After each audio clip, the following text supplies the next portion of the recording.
Senhor Deus, muito obrigado por essa oportunidade. Que não saia nenhuma palavra de mim mesmo, Senhor, mas saia tudo da fonte, do trono da Tua graça que jorra sem cessar. Jorra sobre nós agora a Tua palavra. Ela seja edificante, Senhor. E que apenas o Espírito Santo fale nessa manhã, em nome de Jesus. Amém.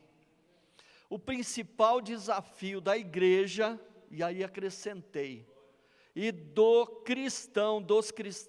cristãos nos dias atuais. Eu acho que a igreja nunca foi tão atacada. Os cristãos, a palavra de Deus, o Senhor Jesus, Deus, a fé cristã, nunca foi tão atacada. E eu tinha feito uma palavra que tinham mais de 10 desafios que a igreja está enfrentando. Mas o Senhor pediu para focar em um desafio que está na palavra. Nós somos a igreja da última hora, meus irmãos. E somos a única igreja. Mais do que nunca, a igreja precisa tomar sua posição diante dos desafios presentes em nosso século, em nosso tempo. Hoje, a verdade não é mais verdade. E a mentira não é mais mentira. O certo não é mais certo. E o erro não é tão errado. Alguns até estão interpretando como certo. E é isso que a gente tem enfrentado. Mas a palavra de Deus tem desafios maiores. Porque quando o processo, quando a dificuldade é grande, a bênção é maior. A oportunidade é maior ainda. E nós temos que aproveitar a oportunidade. Estudando a palavra, a gente vê como os desafios vêm desde o tempo de Cristo. Jesus disse a Pedro, lá em Mateus 16, 18: pois também te digo que tu és Pedro, e sobre esta pedra edificarei a minha igreja, e as portas do inferno não prevalecerão contra ela. Jesus, quando declara isso a Pedro, essas palavras de autoridade espiritual, ele estava comissionando a sua igreja e declarando que a mesma não poderia se curvar diante das adversidades, das perseguições e tudo. Continuamos e continuaremos sendo a igreja do nosso Senhor Jesus Cristo, a única.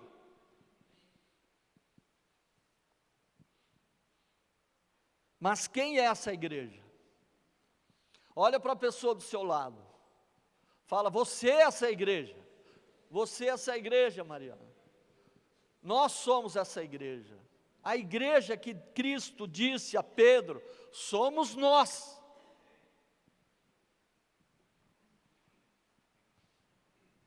Eu, você, nós, aqueles com quem Deus conta para levar a palavra aos 4 cantos da terra. E o maior desafio, hoje, maior do que nunca, está ali. A gente vê, nesses tempos, da igreja na terra, muitos têm se perdido no meio do caminho e até mesmo tirado sua vida. Eu vi uma pesquisa que eu fiquei triste demais, fiquei apavorado. Segundo a BBC Brasil e a Organização Mundial de Saúde, estima-se que 800 mil pessoas tirem as suas vidas por ano em todo o planeta. Uma pessoa a cada 40 segundos.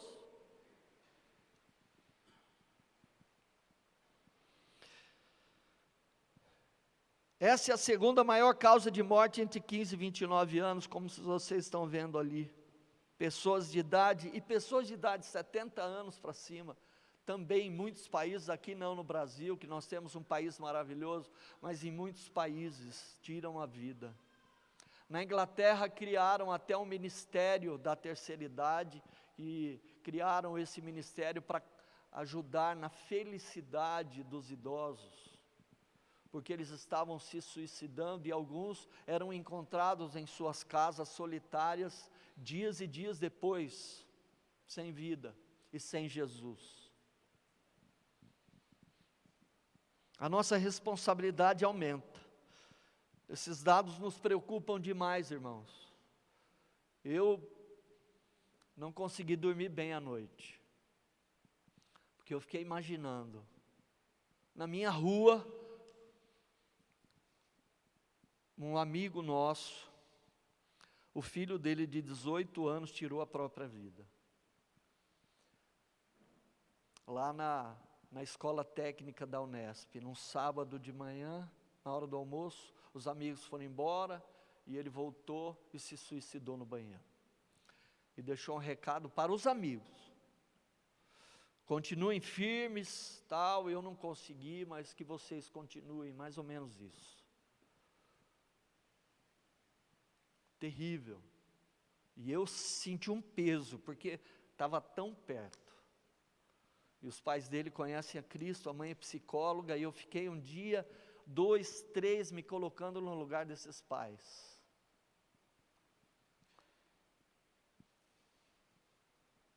E aí está o principal desafio da igreja nos dias atuais. Está lá em Mateus 18, 28 a 20. Então Jesus se aproximou deles e disse: foi-me dado toda a autoridade nos céus e na terra, portanto vão e façam discípulos de todas as nações, batizando-os em nome do Pai, do Filho e do Espírito Santo, ensinando-os a obedecer a tudo o que eu lhes ordenei, e eu estarei sempre com vocês até o fim dos tempos. E de fazer discípulos continua sendo o maior desafio de cada um de nós, como igreja do Senhor, amém? Não existe desafio maior do que esse. Não existe, porque esse é uma ordenança de Jesus. Esse é o grande desafio que a igreja continua enfrentando, porque é gostoso estar aqui, irmãos. É uma delícia parar o carro, descer, encontrar os irmãos. E o Chiquinho até brincou comigo, falou: você parece candidato. Eu sou candidato ao reino de Deus, porque se eu não conversar aqui, vou conversar onde? Aqui são os irmãos reunidos. É delicioso estar aqui, mas a nossa obrigação também é o ide do Senhor. Infelizmente hoje a igreja, ela confundiu um pouco.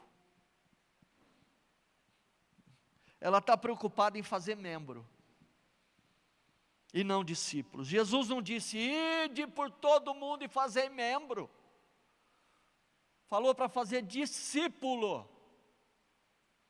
E as igrejas ficam disputando entre si, pescando lá, pescando ali, pescando lá, membro, estão preocupados com membro.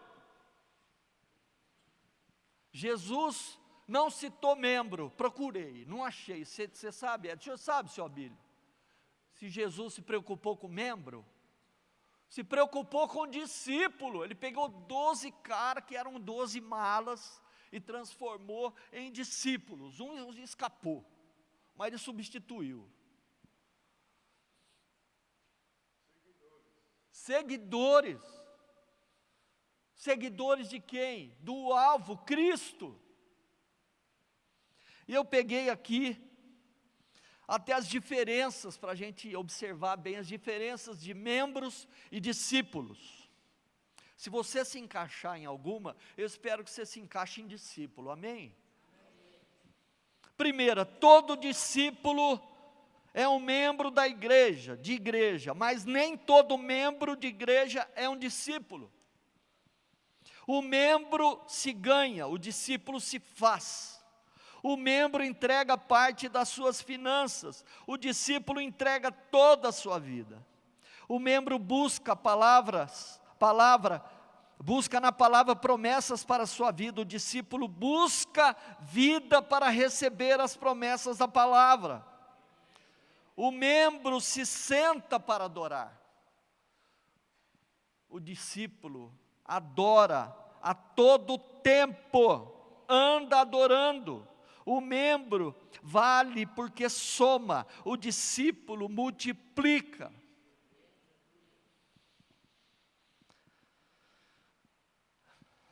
O membro aumenta a comunidade, o discípulo multiplica a comunidade. O membro velho é problema para a igreja, o discípulo idoso é problema para o reino das trevas.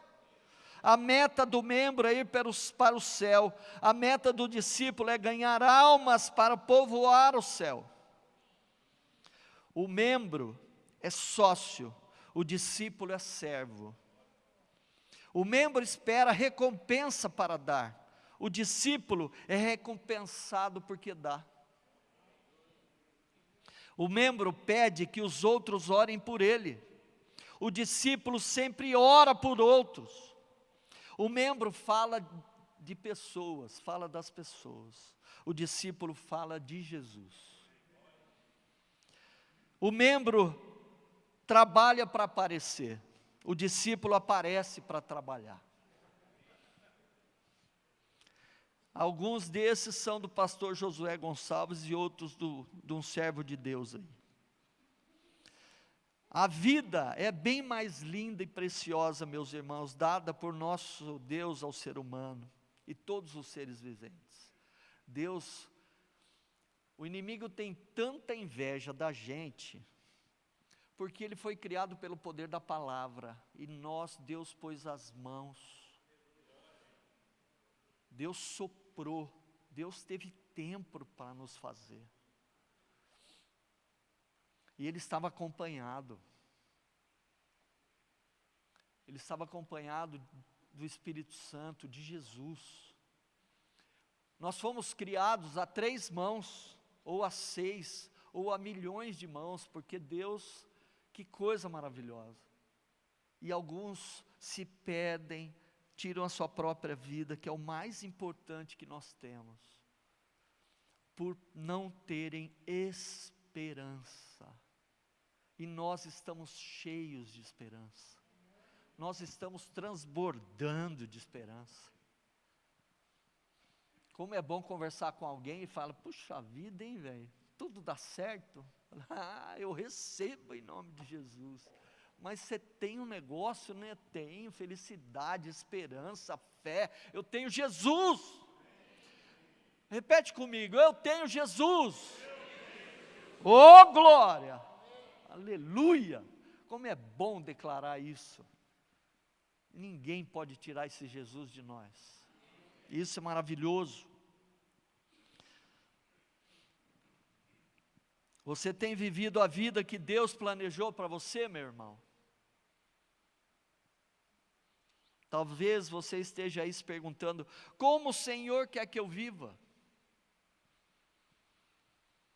Ele quer que você viva para a honra e glória dEle, não sua, para a honra e glória do Senhor. Quer comais, quer bebais, quer façais qualquer outra coisa, façais para a honra e glória do Senhor.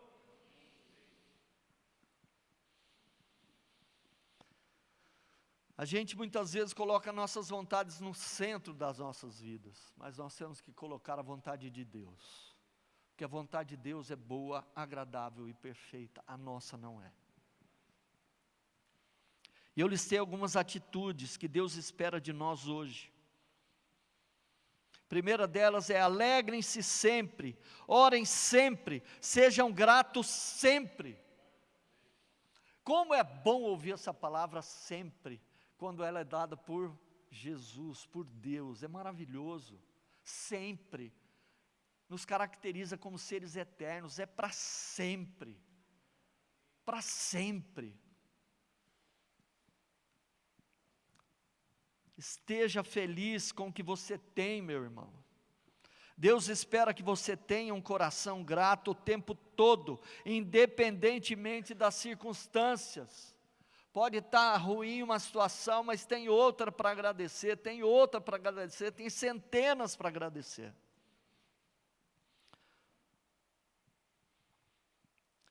Deus sempre esperou de nós um coração grato, sempre, sempre, o tempo todo. Temos que orar sempre, temos que garantir a nossa dependência de Deus. Nós não dependemos do que nós ganhamos com o fruto do nosso trabalho, porque quem dá força do trabalho, está lá em Deuteronômio, é o Senhor. Irmãos, nós não temos nada por nós mesmos. Tudo que temos, tudo que somos, tudo que fomos e seremos, é com a graça de Deus sobre nós. Você pode achar que você é o melhor do teu trabalho, que você é o suprassumo dos maridos, que você é a esposa maravilhosa, glória a Deus por isso, é porque Deus te permite ser assim. Assim. O versículo que a gente vai ler abaixo, nós percebemos que Deus não quer que a gente agradeça todas as coisas ruins que acontecem em nossas vidas, mas que nós agradecemos todas as circunstâncias, pois através da gratidão, o seu coração, o meu coração se enche de fé, e Deus pode mudar toda e qualquer situação, meu irmão. Lá em 1 Tessalonicenses 5, 16 a 18, alegrem-se sempre, orem continuamente, deem graças em todas as circunstâncias, porque esta é a vontade de Deus para vocês em Cristo Jesus. Orar, se alegrar e agradecer é tão simples, e muitas vezes nós não fazemos. Ele espera de nós também que nós não andemos ansiosos, preocupados. Como é difícil. Mas ou nós entregamos, ou nós vivemos um cristianismo barato.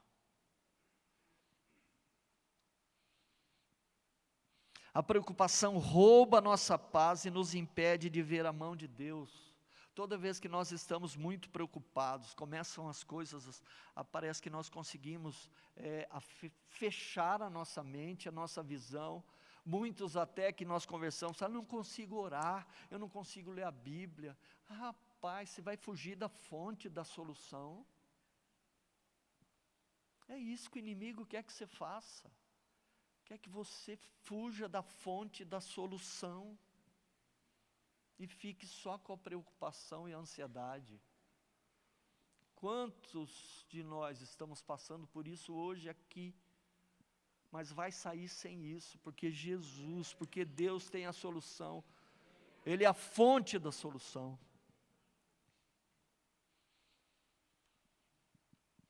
Quando nós confiamos em Deus, os problemas de hoje não existirão no futuro, meu irmão. Deus é maior que tudo que te incomoda. Por isso, lance suas preocupações sobre Ele. Só assim seu coração ficará completamente em paz.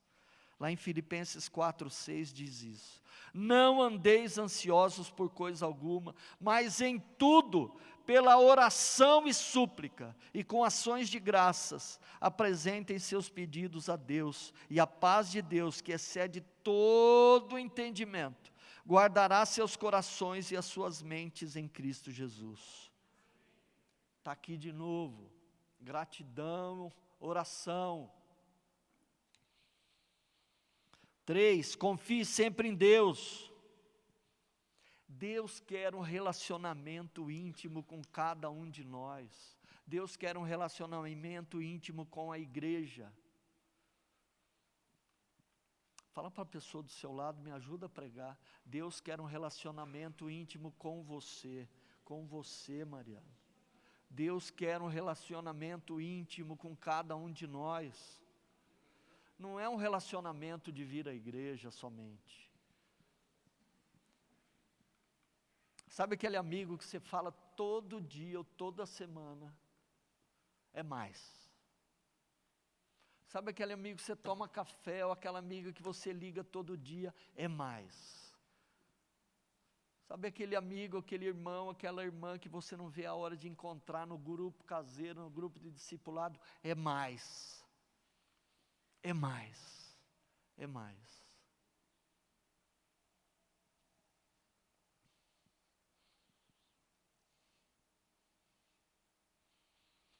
Muito mais. Cada circunstância difícil da nossa vida, Ele irá converter em bênçãos. Muitas vezes não vemos o agir de Deus em nossos dias, mas isso não significa que Ele não está agindo.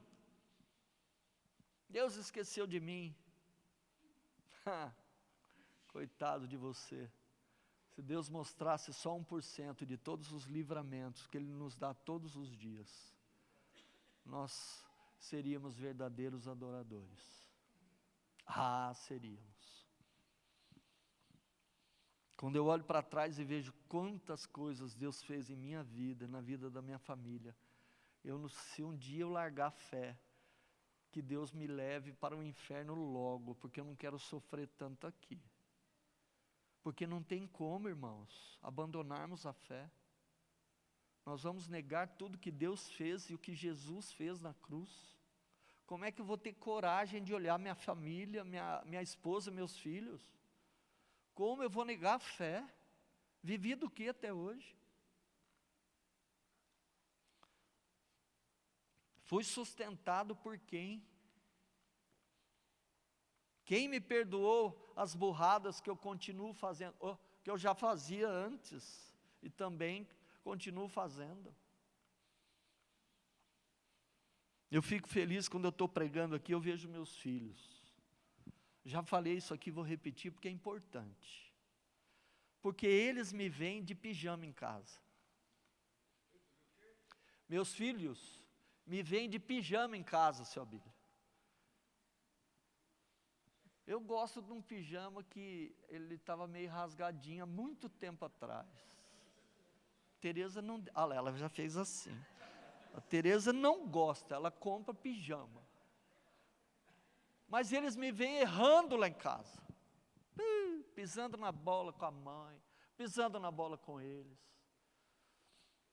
Mas eles também me veem pedindo perdão a Deus e me reconciliando com a mãe deles. Porque se eu erro na frente deles, eu peço perdão na frente deles.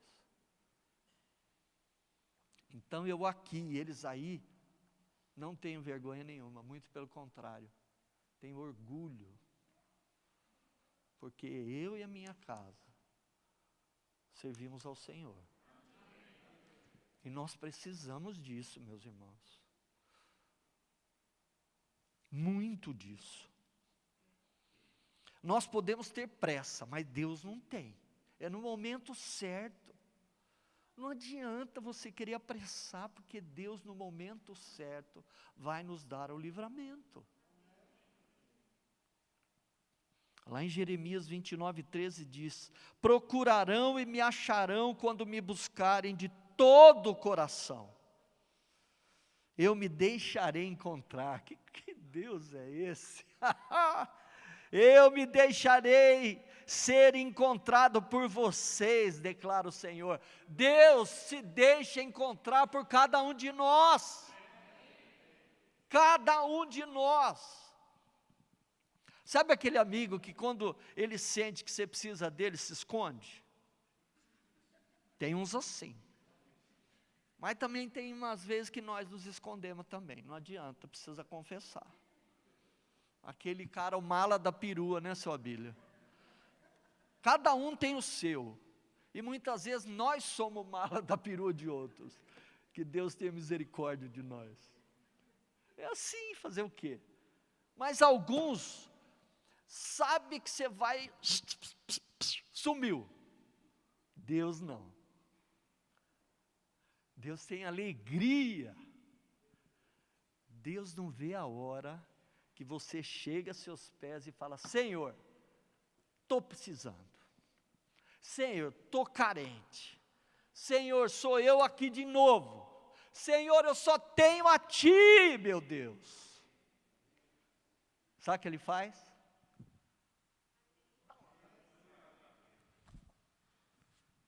Deita aqui. Conta.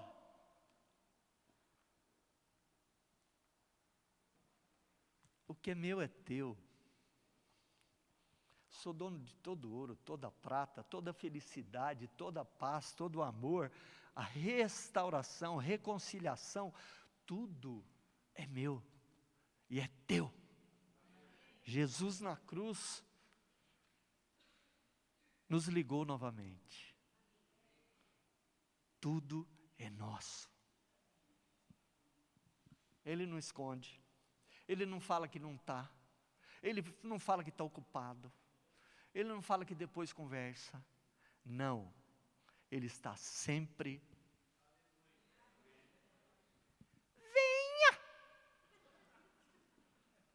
Oh glória, que Deus é esse? Maravilha! Declara: eu me deixarei ser encontrado por vocês, declara o Senhor. Aleluia! Vamos dar um glória a Deus? Glória a Deus! Aleluia! Tem aqui o 4, ajude os outros. Parece que eu estava prevendo, né? Vivemos em um mundo egoísta. Mas o egoísmo não faz parte do projeto de Deus. Faz parte do projeto de outra pessoa. Entendeu? Ele quer que ajudemos uns aos outros, sempre que a gente puder. Quando pensamos nos outros, a bondade de Deus nos alcança, e com isso só colhemos frutos, e frutos bons. Lá em Gálatas 6, 9 e 10 diz assim: não nos cansemos de fazer o bem, porque a seu tempo colheremos, se não desfalecermos. Por isso, enquanto tivermos oportunidade, façamos o bem a todos, principalmente aos irmãos da família da fé. Eu e a Tereza criamos até eu falei assim: Tereza, não é principalmente, primeiramente. Ela falou: não, principalmente, não, primeiramente. Aí nós fomos procurar em várias versões. Eu, como espanhol, né? Falei: mas tem alguma versão que é primeiramente. Mas eu fiquei com principalmente. Porque primeiramente, principalmente, combina, né? Quando a gente faz o bem para alguém, a gente colhe muito mais do que fez. Isso agrada o coração de Deus. Eu, como alguns aqui, tenho vários filhos, né? E o Paulo lá de Duartina fala que quando a gente falta, a igreja fica meio vazia. É a conversa dele. Então, a gente não fica feliz de ver um irmão não ajudando o outro. Imagina Deus, com essa família enorme que Ele tem. Nós temos que nos ajudar, irmãos. Nós temos que nos preterir. Não é que, não, eu já ajudo minha igreja. Minha mãe falava isso. Eu ajudo lá minha igreja. Eu ajudo o pessoal que precisa da minha igreja. Falei: mãe, e aí ele não pode ser da igreja? Quando ele for, eu ajudo também. Espanhola não é fácil, não. Uma coisa que a gente que nós vamos começar nos nossos grupos, estudar sobre a santidade, viver em santidade.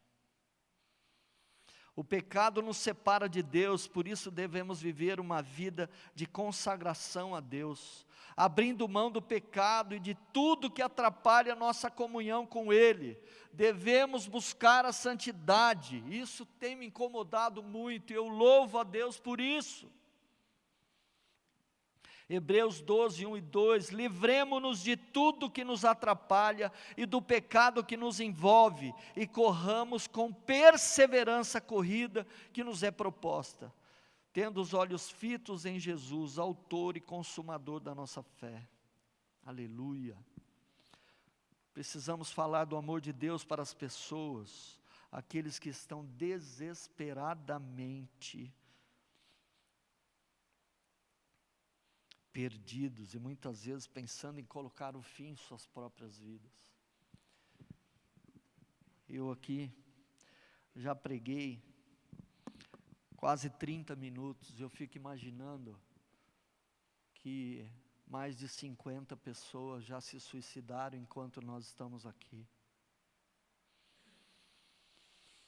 Nós precisamos falar do amor de Deus para as pessoas, aqueles que estão perdidos.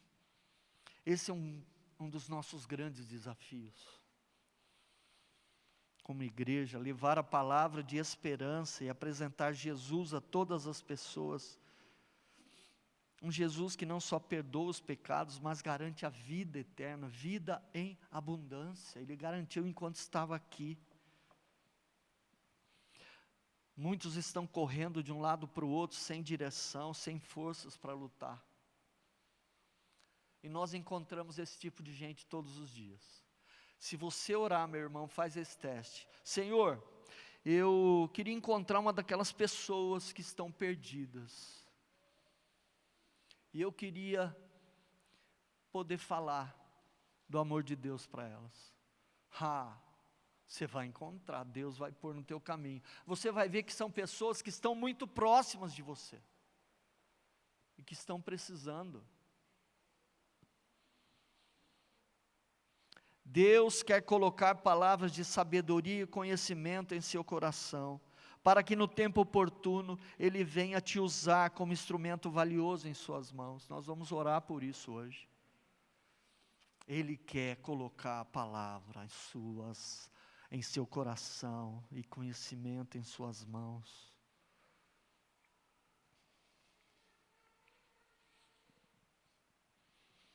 Em Efésios 6, de 13 a 19, o Senhor nos faz um convite para o alistamento militar espiritual. Meus irmãos. Está ali, né? Efésios 6, de 13 a 19. Portanto, tomai toda a armadura de Deus, para que possais resistir no dia mau, e havendo feito tudo, ficai firmes.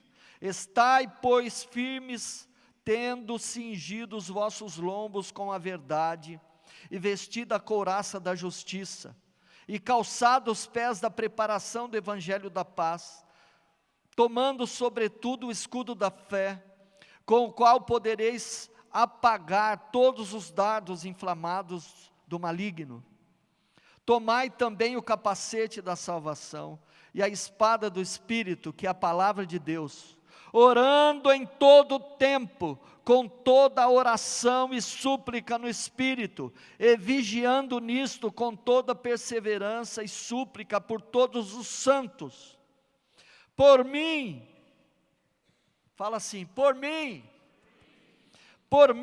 para que me seja dada no abrir da minha boca a palavra com confiança, para fazer notório o mistério do Evangelho. Nós todos fomos alistados para esta guerra. Se você ficar marcando, você vai tomar tinta, vai tomar tiro, porque nós estamos nessa guerra, e eu quero dizer uma notícia para vocês, ela está ficando cada dia mais acirrada. As pessoas antes tinham vergonha de dizer que era satanista, hoje elas acham que é moda. Mas o inferno continua infernal.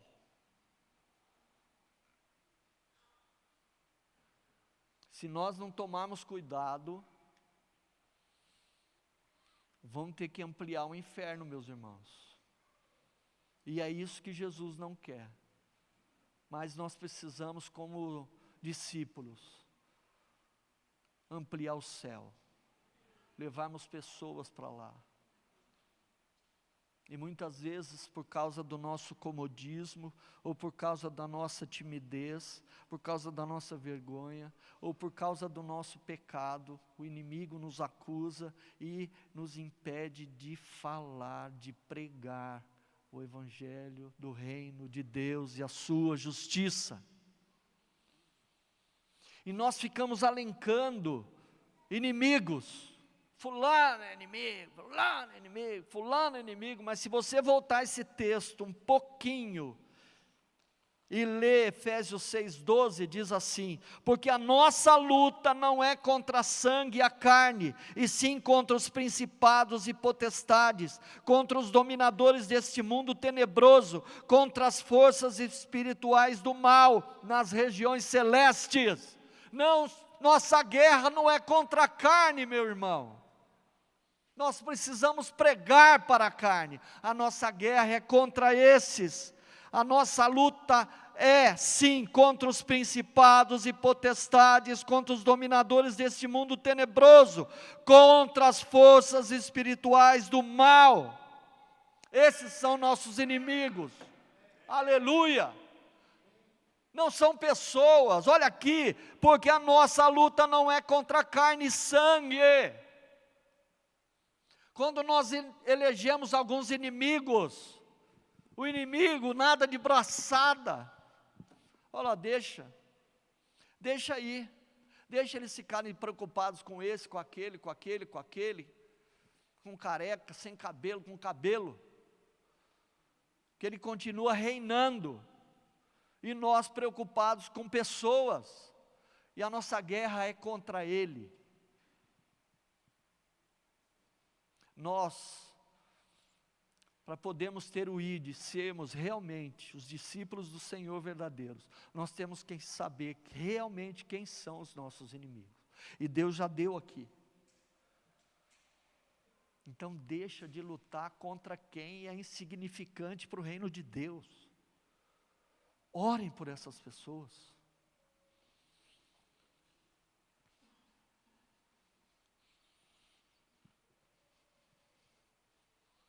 Nós precisamos, irmãos, estar alerta. E esse desafio da igreja foi Jesus quem nos deixou. O ID é para cada um de nós. O ID não são para os pastores. O ID são para todos. A obrigação é toda de todos. E nós precisamos. As crianças, os jovens, os adolescentes, os adultos, todos estão incluídos nessa terra, nessa guerra. E nós precisamos. E eu quero convidar você agora a ficar em pé. E nós vamos repetir junto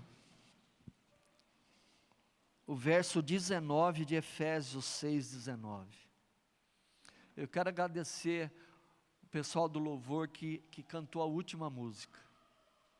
Foi o que eu vivi essa semana, precisando de Deus para estar aqui. Porque por mim mesmo, eu estava na última cadeira, lá atrás do biombo, lá fora. Abaixe a sua cabeça e ore comigo. Se você puder repetir, é ótimo. Senhor Deus, está aqui na sua palavra.